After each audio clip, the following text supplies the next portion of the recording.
Get down! Sniper! Maya's scream tore through the afternoon air as her body launched forward. The crowd turned, confused, as she slammed into the man at the podium with the force of a freight train. Kang Junwoo's expensive suit crumpled under her weight as they crashed onto the platform together. Crack! The rifle shot split the air where his head had been a heartbeat before. Instead, the bullet punched through Maya's shoulder, spinning her sideways. Blood sprayed across the white podium.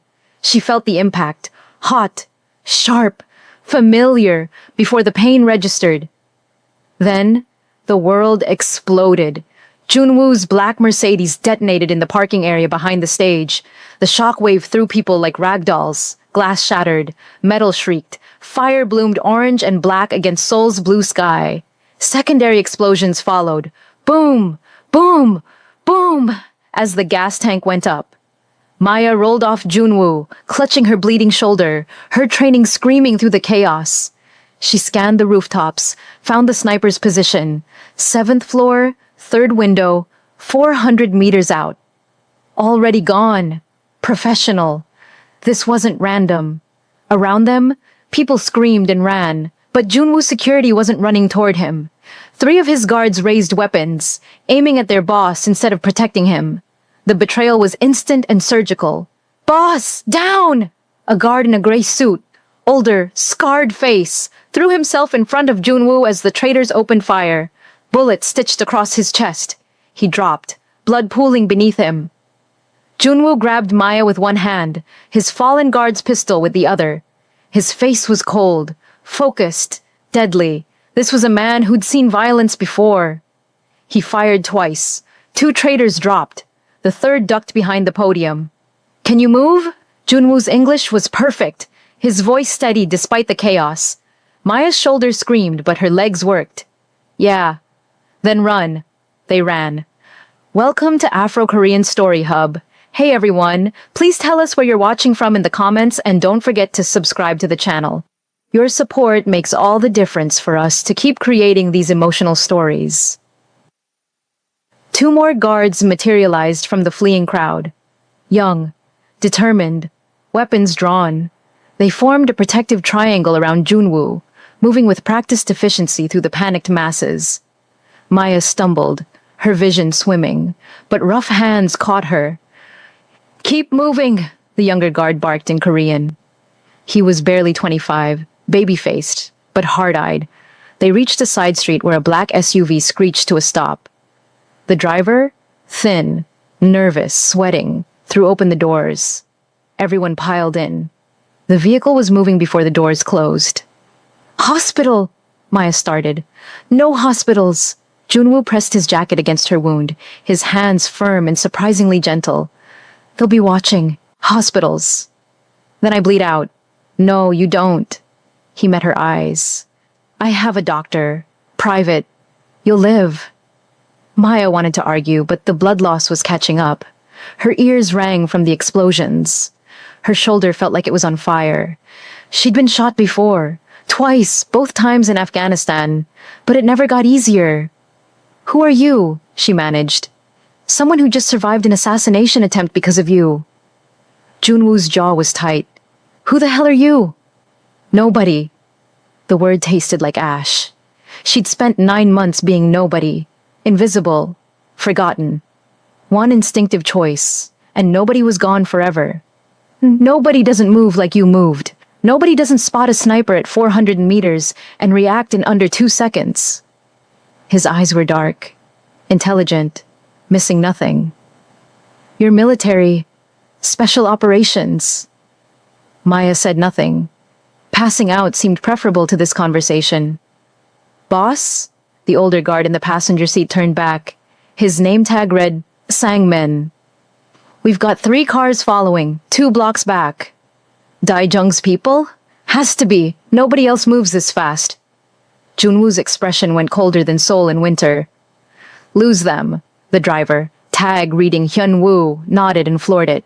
The SUV surged forward, weaving through traffic with reckless precision. Maya gripped the seat, her wounded shoulder protesting every sharp turn. Behind them, the pursuit vehicles matched their speed. Professional drivers, not random gang members. They're boxed us in, Sang-min reported. 2 cars flanking, 1 behind. They're going to force us into the industrial district. Then we give them what they want. Junwoo checked his pistol's magazine. But not the way they expect. Maya, he looked at her. Can you shoot? Can I breathe? She held out her good hand. Gun. He passed her a spare pistol from the center console. Glock 19. Familiar weight.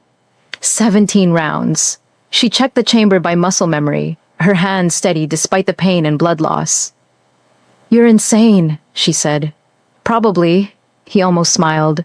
But you jumped in front of a bullet for a stranger. Who's really insane here? Fair point. The industrial district rose around them. Warehouses, shipping containers, empty lots. Perfect for an ambush. The pursuit cars closed in, forming a tight triangle. They wanted this finished quickly. On my mark, hard right into that alley, Junwoo ordered. We turn this into close quarters, neutralize their numbers advantage. Hyunwoo's hands whitened on the steering wheel. Boss, that's... Do it! Mark! Junwoo barked. The SUV screamed right, tires shrieking. They flew into a narrow alley between 2 warehouses. The pursuit cars followed, but the tight space forced them single file. The advantage shifted instantly. Stop! Everyone out! Defensive! Positions! They exploded from the vehicle. Sang-min and the young guard, name tag K.I. Jun, took cover behind dumpsters. Hyunwoo stayed with the SUV, using it as a barrier. Maya pressed against the warehouse wall, her pistol up despite her shaking arm. Junwoo moved like water, smooth and certain, positioning himself with clear sight lines down the alley. The first pursuit car rounded the corner fast. Sang-min opened fire, controlled bursts that shattered the windshield. The car swerved, crashed into the alley wall. Doors flew open. 4 men emerged, armed with submachine guns. The gunfight was brief and brutal. Maya dropped 2 with headshots before her shoulder gave out. Junwoo moved in sync with his guards, their coordination speaking to years of working together. Ki-jun took a round to the leg, but kept firing. The attackers fell one by one. The second pursuit car screeched to a stop at the alley entrance. The driver saw the carnage and made the smart choice. Reversed out fast. Let them go, Junwoo ordered. We need at least 1 survivor to report back. Maya slid down the wall, her vision tunneling. She'd used too much adrenaline, lost too much blood. The pistol slipped from her fingers. Junwoo was there instantly, catching her before she hit the ground. Stay with me. You don't get to die now. Everyone I save dies, Maya whispered. The words came from somewhere deep and dark. You should leave me here. Not happening. He lifted her easily. She was lighter than she should be. 9 months on the streets, burning away everything except bone and determination. Hyunwoo, drive. Sang-min, call Dr. Han. Tell him we're coming in hot and I need a surgeon, not a medic. The world blurred into fragments. Movement. Voices in Korean she couldn't follow. Pain that came in waves. And through it all, Junwoo's voice, steady and certain. You saved my life. I don't let debts like that go unpaid. So you're going to live. That's not a request. It's an order. Maya wanted to tell him orders didn't work on her anymore. That she'd stopped following orders the night her entire team died while command listened and did nothing. That surviving was the worst punishment the universe could devise. But consciousness slipped away before she could form the words, dragging her down into darkness that smelled like blood, and desert sand, and betrayal. Maya woke to white walls and the steady beep of medical equipment. For one disorienting moment, she was back in Germany, in the military hospital after Afghanistan, waking to learn she was the only survivor. That Marcus and her entire team were dead. That she'd failed everyone who mattered. Then the pain in her shoulder reminded her this was different. Seoul, not Germany. A different survival.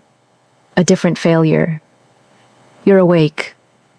The voice was older, measured, calm. A man in his 60s stood beside her bed, checking an IV. Drip. His hair was silver, his hands steady. Everything about him said doctor. I'm Dr. Han. You've been unconscious for 6 hours. The bullet passed through your shoulder cleanly, missed the bone and major vessels. You're lucky. Lucky. The word tasted wrong. Lucky people didn't watch their teams die. Lucky people didn't spend 9 months living under bridges in foreign cities. Comparatively speaking, Dr. Han's expression was knowing. You've been shot before, twice judging by the scar tissue, and you have shrapnel marks consistent with IED exposure, burns from white phosphorus on your lower back, knife wounds on your ribs. You've seen combat, extensive combat. Maya said nothing. Her scars were a map of failures she didn't want to read. Mr. Kang is very interested in who you are. Where is he? Dealing with the aftermath of today's events. Half his organization just tried to kill him. That requires attention. Dr. Han adjusted her IV. But he left orders. You're to be protected, fed, healed, given whatever you need. I need to leave. That's not an option. The assassination attempt is all over the news. Your face is on every channel. Mysterious woman saves business leader. You're visible now. Whatever you were running from, it knows where you are. The words hit like a physical blow. 9 months of carefully constructed invisibility destroyed in 2 seconds of instinct. She'd saved a stranger and signed her own death warrant. There are worse things than dying, Maya said quietly. I'm aware. Dr. Han's eyes were sad, ancient. I've been Mr. Kang's physician for 20 years. I've seen things that would make most people question their faith in humanity, but I've also seen him grow from his father's brutal legacy into something better. He's trying to reform his organization, make it less violent, more ethical. Ethics don't exist in his world. Perhaps not, but the attempt matters. Dr. Han moved toward the door. He'll want to speak with you.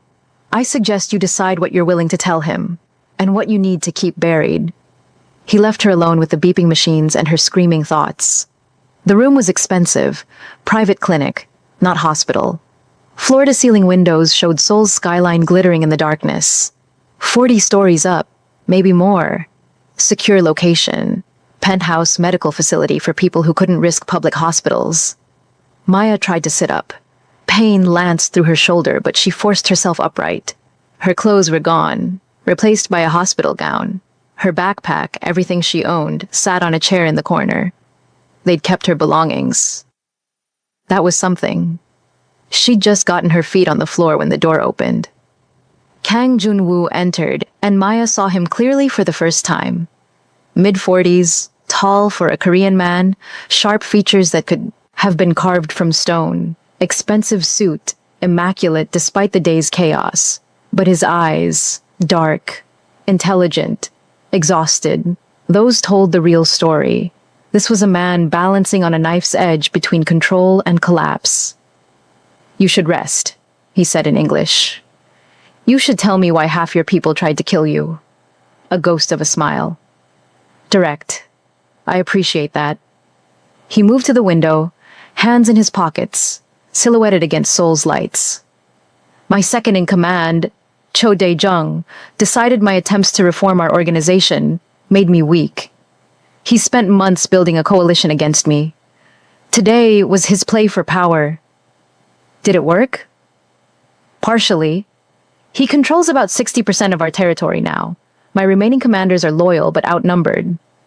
He turned to face her. That sniper was his, the car bomb was his, and 3 of my personal security were his plants. They've been with me for years. I never suspected. Trust is a luxury you can't afford.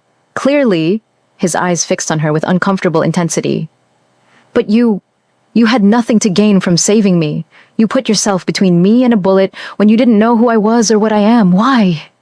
Maya's hands clenched in the hospital gown. How could she explain instinct born from failure?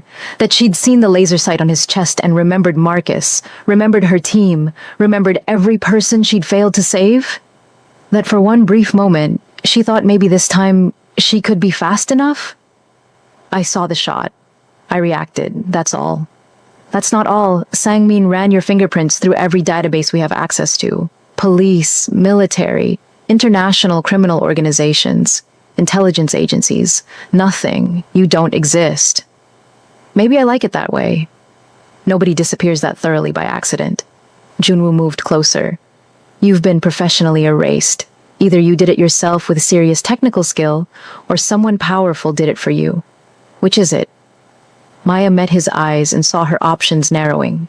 She could lie, but he'd know. Could run, but where?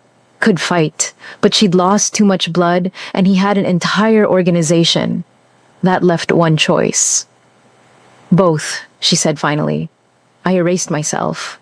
But I had to because powerful people already erased me once. Officially, I died 2 years ago in Afghanistan. The woman sitting in this bed doesn't exist according to any government database. Who were you before you died? Lieutenant Maya Chen, U.S. Army Special Operations, Intelligence, and Strategic Planning. The name felt foreign after so long. I ran Black Ops missions in hostile territory, coordinated strikes, extracted assets. For 8 years, I was very good at my job. What happened 2 years ago? The question she'd known was coming but still wasn't ready for. Maya's hands started shaking. She gripped the bedrail to steady them. My team and I were sent to extract a defecting scientist from a compound outside Kandahar.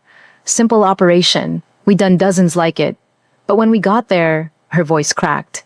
It was a trap. Not from the enemy, from our own command.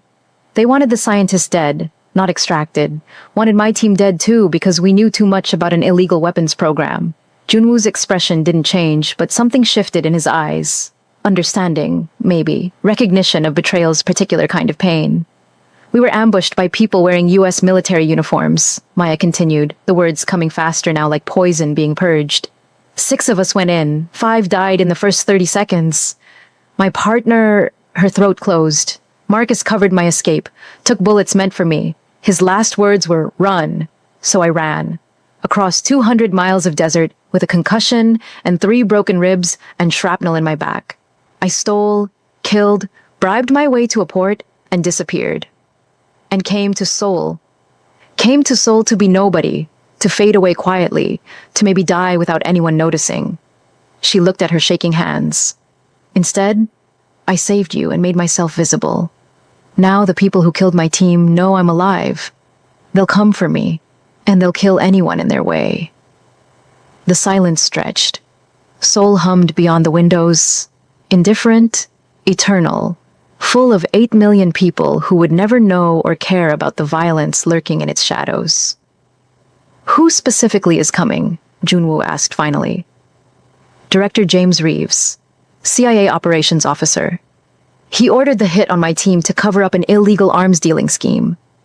I don't have proof. I was too busy surviving to gather evidence, but I know it was him. And he knows I know. Then we get proof. Maya's head snapped up. What? You saved my life. I don't take that lightly. If this Reeves sent people to kill you once, he'll do it again.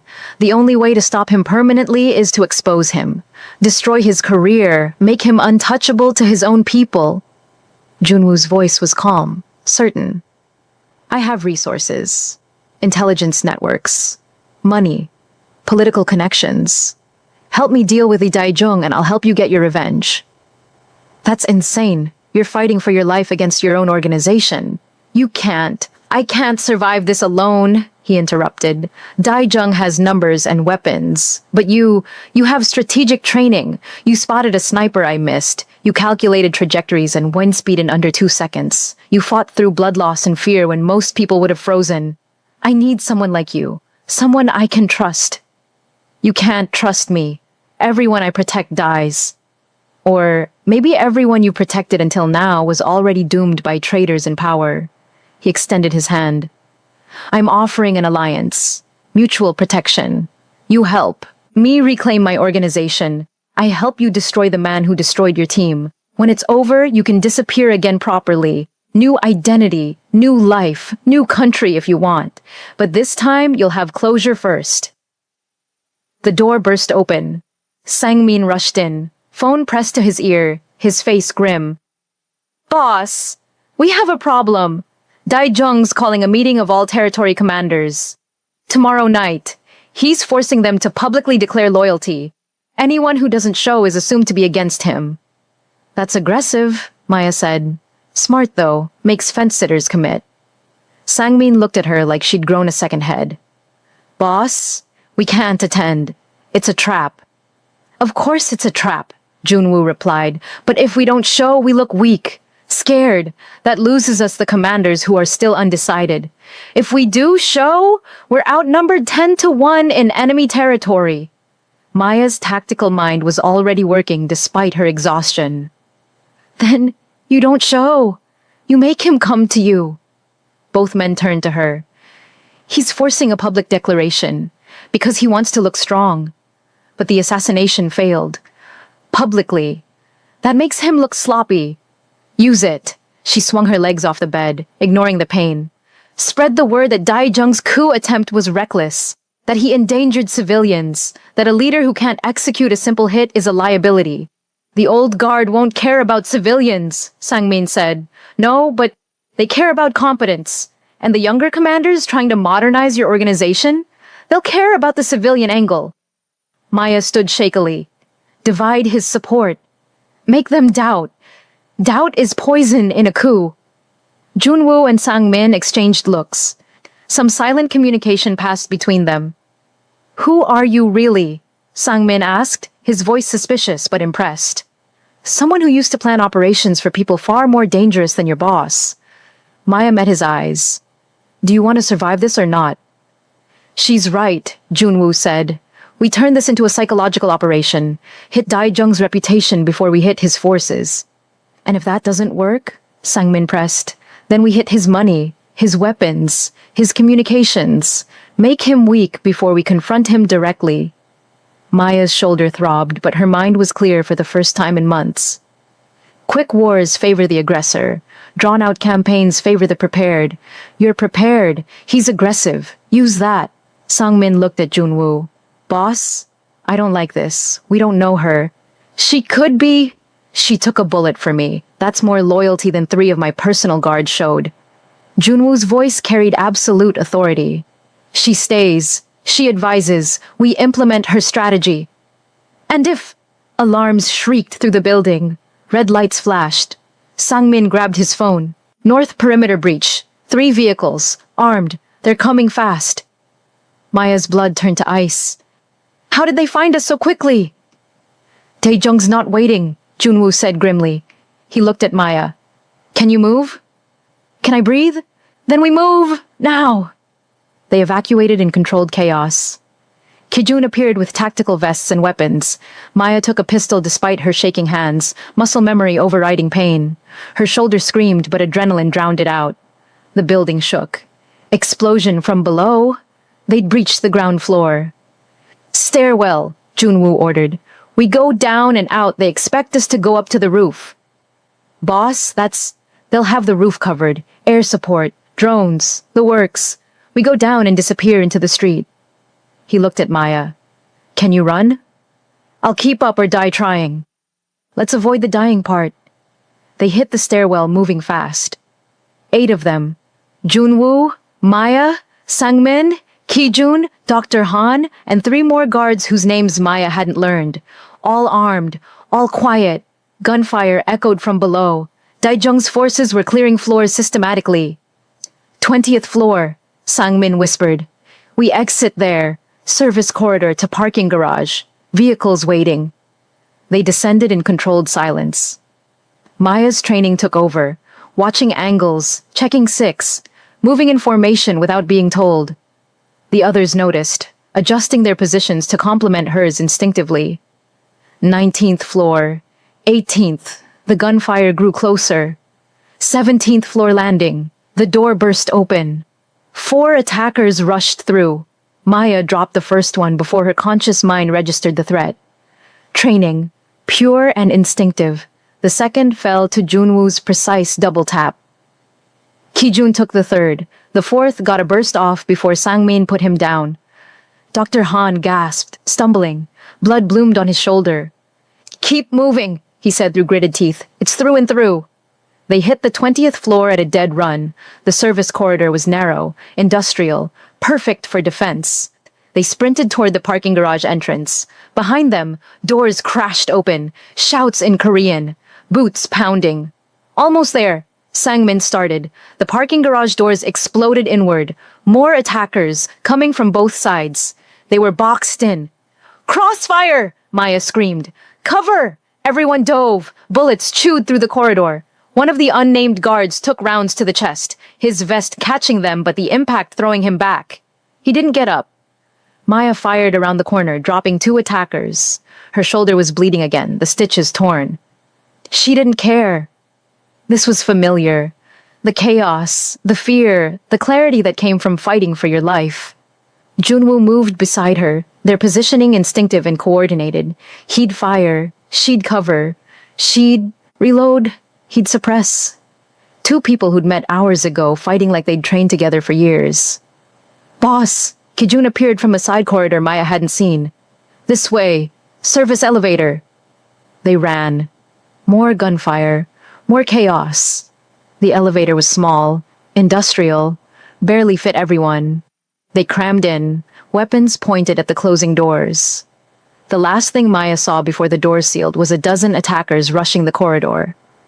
"They'll cut the power," Sangmin started. "Already did," Kijun said. "This elevator runs on backup generator, independent system. We'll make it." The elevator descended in tense silence, everyone breathing hard. Dr. Han being tended by one of the guards. Blood on everyone. Maya's legs started shaking. The adrenaline was fading, leaving behind pain and exhaustion and the crushing weight of survival. Junwoo caught her as she swayed. "Almost there. How many of these near-death experiences do you have per week?" Her voice sounded far away. "Recently, too many." His arm around her was steady, strong. "But I'm starting to think having you around might improve my survival rate." The elevator opened to an underground parking garage. 2 SUVs waited, engines running. They piled in, and the vehicles were moving before the doors closed. Behind them, explosions. Daijung's people were destroying the building, eliminating evidence and any wounded left behind. "Where are we going?" Maya asked. "Safe house number 7, Junwoo replied. "Remote location, better defenses. Daijung doesn't know about it." "You hope he doesn't know?" "I hope a lot of things lately. Hope hasn't been particularly reliable." The SUVs merged into Seoul traffic. 2 more anonymous vehicles among millions. Behind them, sirens wailed. The building they'd escaped burned against the night sky. Somewhere in the city, Daijung was planning his next move. Somewhere farther away, Director Reeves was learning Maya Chen was alive. And beside her, Kang Junwoo sat in focused silence, a dangerous man who just lost everything except a handful of loyal soldiers and a homeless American woman who jumped in front of a bullet for him. "This is insane," Maya whispered. "Yes," Junwoo agreed, "but you're out of options, and I need someone I can trust. Seems like insanity might be our best play." She wanted to argue, wanted to tell him this would end badly because everything in her life ended badly, wanted to run before more people died because of her. But she was so tired of running, so tired of surviving alone, so tired of being nobody. "Fine," she said, "but when this goes wrong, and it will go wrong, don't say I didn't warn you." "Fair enough." He extended his hand. "Welcome to the worst decision you'll ever make." Maya hesitated, then shook his hand. His grip was warm, certain, anchoring her to this moment, and this choice. "I've made worse decisions," she said. "Trust me." The SUVs drove through Seoul's rain-slicked streets, the city lights blurring into streaks of neon and shadow. Maya's head rested against the window, exhaustion pulling her toward unconsciousness despite the adrenaline still coursing through her system. Beside her, Junwoo was on his phone, speaking rapid Korean to someone, coordinates, security protocols, things Maya's tired brain couldn't process. Sangmin turned from the passenger seat. "Boss, we're getting reports. Daijung's people are spreading the word. They're claiming you're dead, that the building collapse killed you." "Good," Junwoo said. "Let them think that. Buys us time." "There's something else." Sangmin's face was grim. "We intercepted communications. Someone else is asking about the woman who saved you. Not Daijung's people. Foreign accent. American." Maya's blood turned to ice. "How long ago?" 20 minutes. They were asking our street informants, offering money for information about a homeless American woman. Late 20s, military bearing, combat scars. "They're already here." Maya's voice came out hollow. "Reeves didn't waste time." Who's Reeves? Sang-min demanded. The man who killed my team. The man who's been hunting me for 2 years. She looked at Junwoo. I told you. Everyone around me dies. You need to let me go. Now. Before they find me and kill everyone protecting me. No. Junwoo? I said no. His voice was steel. We're in this together now. You saved my life. I'm not abandoning you to face this alone. You don't understand what you're up against. These aren't gang members or corrupt officials. These are CIA-trained operators with unlimited resources and zero conscience. They'll burn the city down to get to me. Then we make sure they don't get to you. Junwoo's phone buzzed. He glanced at it, and his expression shifted, something between surprise and concern. What? Maya asked. Text from an unknown number. He showed her the screen. The message was in English. Lieutenant Chen, we know you're alive. We know you're with Kang. Surrender yourself by midnight or we start killing his people. 1 every hour until you comply. This is your only warning. Blackbird. Below the text was a photo. Ki-jun, the young guard who'd helped them escape, tied to a chair in what looked like an abandoned warehouse. Blood on his face, eyes wide with fear but defiant. Maya's world tilted. No, when did they— He went to check the perimeter when we arrived, Sang-min said, his voice tight with rage and guilt. He should have reported back 5 minutes ago. I thought he was just being thorough. They took him. Maya's hand started shaking. They took him to get to me. Who the hell is— Blackbird? Junwoo demanded. Maya's face had gone white. Agent Sarah Chen. She was on my team in Afghanistan. She was there the night everyone died. I thought— Her voice cracked. I thought she was killed with the others. But if she's alive, if she's working for Reeves, then she's the one who betrayed you, Junwoo finished. She knows everything. How I think. How I fight. How I plan. Maya looked at the photo of Ki-jun, guilt crushing her chest. She'll kill him. She'll kill all of you. Because of me. Another text arrived. This time, a video. 10 seconds long. Agent Chen, Asian American, early 30s, cold eyes, standing beside Ki-jun. She spoke directly to the camera, her voice flat and professional. Hello, Lieutenant. Long time no see. I'm disappointed you didn't die quietly like you were supposed to. Now I have to clean up this mess personally. She grabbed Ki-jun's hair, yanking his head back. He didn't scream. You have 7 hours until midnight. Come alone. Any tricks, any backup, any sign of Kang's people, and this boy dies. Then we start on the others. Your choice, Maya. Save yourself or watch everyone around you die. Again, the video ended. Silence filled the SUV. Rain hammered the roof. Seoul's lights blurred past, indifferent to the violence playing out in its shadows. Maya's mind was racing, calculating, planning. Chen had Ki-jun, had the location advantage, had backup and resources and the full weight of CIA Black Ops support. Coming alone was suicide. Not coming was murder. I'm going, Maya said quietly. No, you're not, Junwoo replied. He's your man, your soldier. He got taken because of me. I'm not letting him die. And I'm not letting you walk into an obvious trap.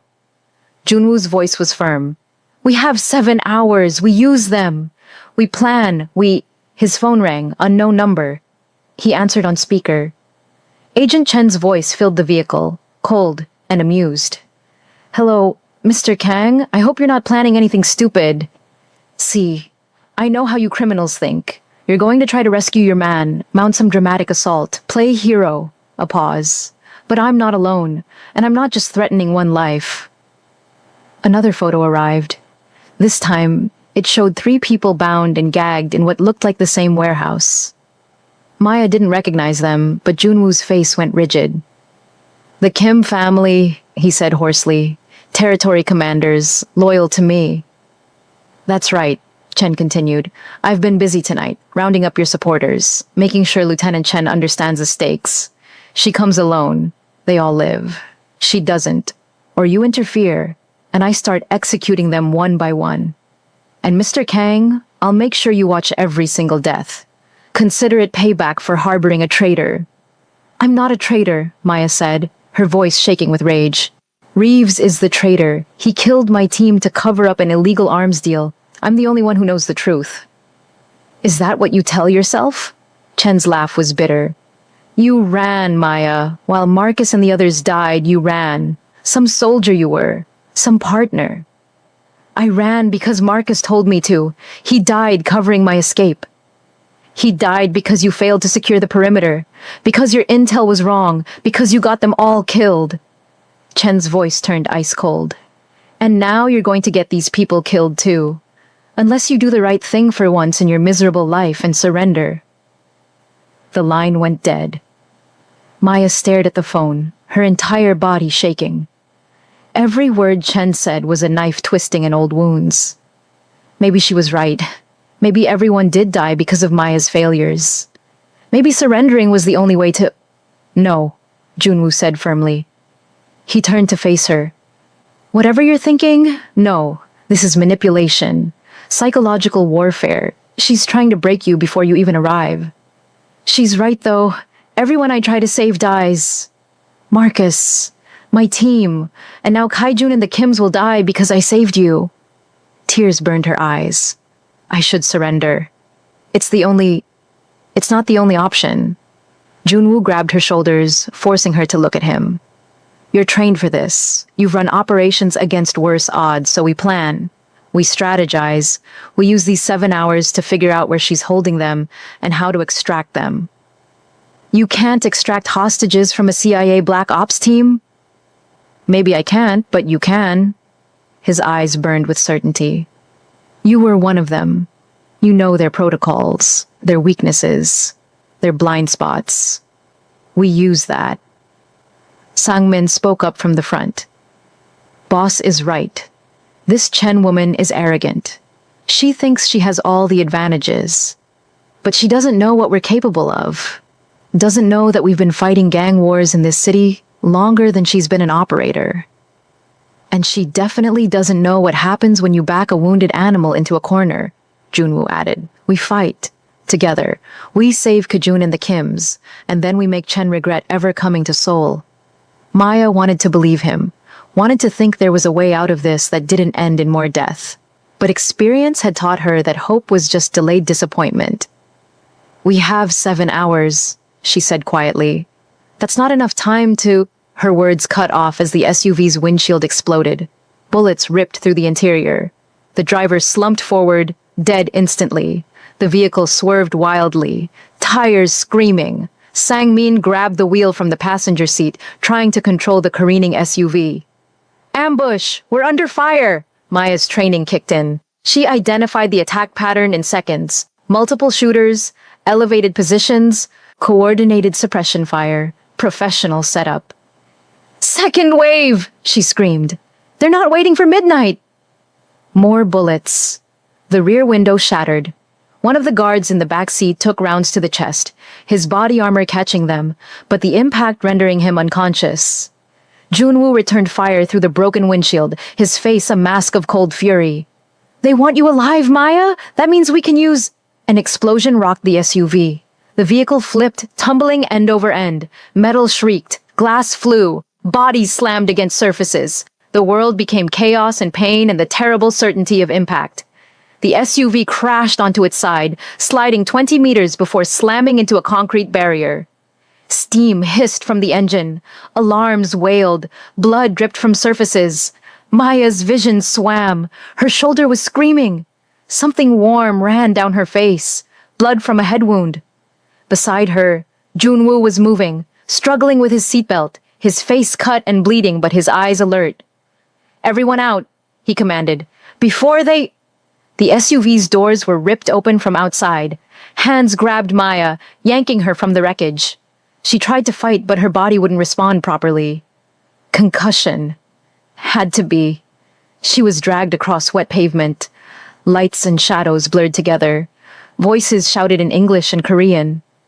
Through the haze, she saw Junwoo being pulled from the wreckage. Sangmin, too. Both fighting but outnumbered. A figure crouched in front of Maya. As her vision cleared, she found herself staring into Agent Sarah Chen's cold eyes. Hello, Lieutenant, Chen said softly. Midnight came early. Maya tried to speak, but her voice wouldn't work. Chen smiled. Not warm, not triumphant, just the satisfied expression of a hunter who'd finally cornered her prey. You know what's funny? I actually wasn't sure you'd be stupid enough to stay with Kang. Thought you might run like you always do. But here you are, playing hero again. She grabbed Maya's chin, forcing eye contact. How'd that work out last time?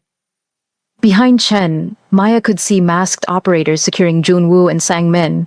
The other SUV in their convoy was a burning wreck 50 meters away. No survivors visible.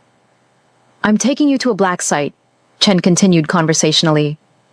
Somewhere very private, very quiet, where we can have a long conversation about what you know and who you've told.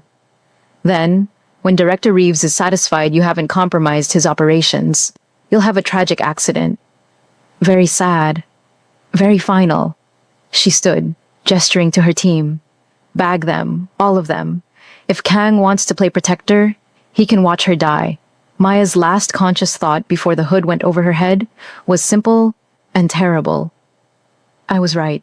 Everyone I try to save dies. And now, Junwoo will too. Darkness swallowed her whole. Somewhere in that darkness, she heard Chen's voice, distant and echoing. Get them to the warehouse. We have 7 hours of interrogation scheduled. Let's make sure the lieutenant suffers for every single person she got killed.